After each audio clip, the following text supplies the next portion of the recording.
Today, I'll teach you how to embed Dailymotion videos on a website. If you find any videos that you like on Dailymotion and you're trying to add it to your website, in this video, let me show you the process. If this video sounds helpful, make sure you stick till the end and let's get right into the tutorial. Open up Dailymotion and then find the video that you're trying to embed. Open up the video. Once you're inside of the video section, you'll be able to see the share option on the bottom right of the video. You can just click on this option. And right here, you'll have the option called Embed Video. Once you click on this option, you're going to see this code, which is a HTML code.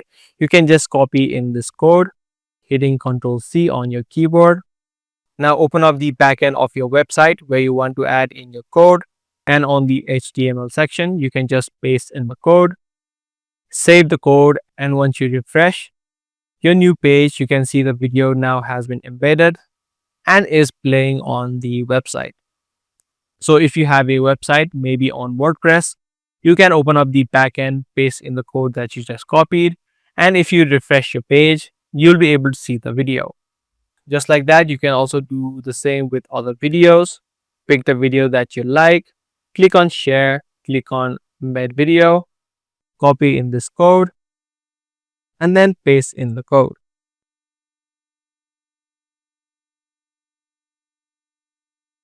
So that's how you can embed a video on your website from Dailymotion. I do hope this guide video did help you out. If it did, be sure to subscribe, share, and also give this video a thumbs up.